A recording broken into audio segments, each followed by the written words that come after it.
안녕하세요. 울랄라 김희숙 선생님입니다. 교사학습 과정안을 작성을 하게 되는데요.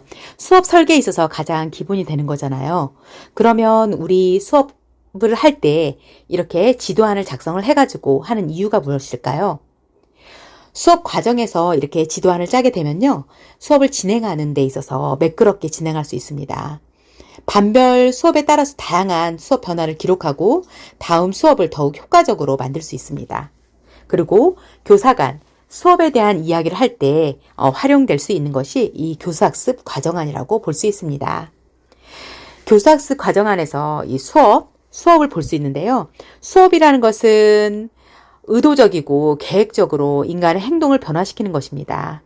그래서 이런 교사학습 과정안은 교사가 수업을 하는 데 있어서 로드맵이 되는 것입니다.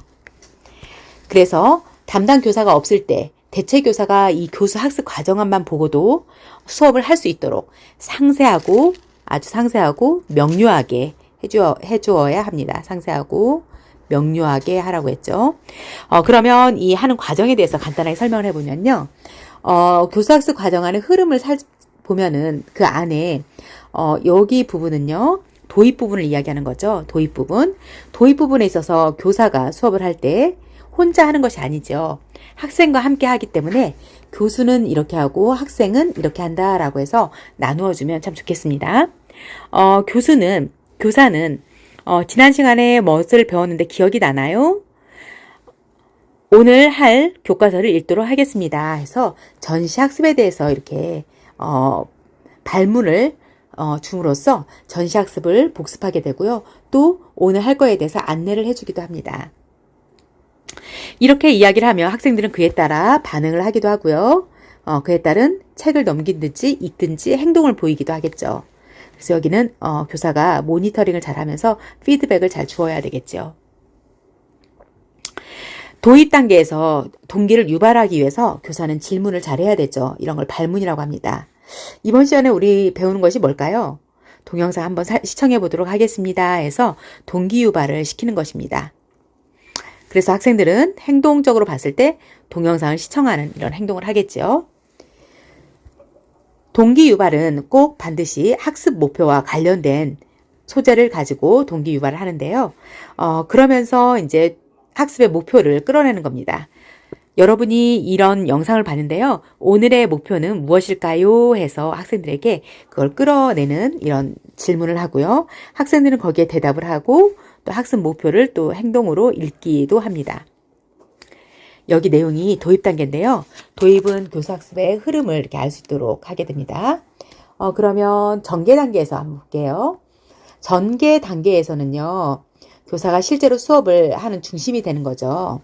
목표에 따라서 활동을 하는데요. 이제 발문을 하죠. 어떤 활동을 할까요? 하면서 안내를 해주는 겁니다. 그래서 안내를 해주고요. 또 활동하게 안내를 해주고 활동지를 쓰고 또 학생들은 그에 따라서 행동으로 하는데 짝에게 설명하는 활동을 하기도 하고요. 또 전체한테 발표하는 활동도 하겠죠. 그래서 근데 여기서 중요한 거는요. 학습 목표는 도입 단계에서 한 번만 제공하는 것이 아닙니다. 중간중간 학생들이 그 학습 목표를 잘 인지하고 있는지 이렇게 해야 결과적으로 학습 목표에 도달하게 되잖아요. 그래서 중간에 이렇게 학습 목표를 한번 인지할 수 있도록 한 번 더 읽도록 이렇게 합니다. 정리 단계에서는 그럼 여러분 오늘 이 시간에 무엇을 배웠죠? 하면서 발문이 중요하죠. 발문을 하고 또 오늘 하는 내용에 대해서 요약 정리 한 문장으로 쓰겠습니다. 이런 식으로 요약 정리를 합니다. 마지막 형성평가를 주게 되는데요. 이것을 어떻게 해결할까요? 라고 안내를 해서 학생들이 이 시간에 배웠던 내용을 제대로 배웠는지 형성평가를 통해서 알 수 있습니다. 그래서 배운 것을 적용하고요. 여기 배운 것을 적용해 보겠습니다. 그래서 학생들은 어떤 행동을 하냐면 문제를 해결하는 그런 행동을 보이겠죠. 마지막으로 정말 차시 학습 안내를 해줍니다. 다음 시간에 무엇을 배우도록 하겠습니다. 행동으로 읽겠습니다. 이 행동으로 읽기라는 말은요. 학생들이 그냥 앉아서 듣기만 하고 고개만 끄덕이고가 아니라요. 실제 손을 통해서 입을 통해서 실제로 행동으로 이렇게 보여주는 그런 걸 행동 읽기라고 이야기를 합니다. 오늘 간단하게 교수학습 과정안에 대해서 이야기를 하였는데요. 전체적인 흐름이 이렇게 7단계로 흐릅니다. 도입 단계에서는 전시학습 복습, 동기유발, 학습 목표를 주고요. 전개에서 활동을 하게 되고, 그 다음 마지막 마무리 단계에서는요. 정리하고 형성평가하고 차시학습을 안내하는 이렇게 7가지 단계를 하게 됩니다. 여러분 7가지 단계 꼭 명심해 두시기 바랍니다.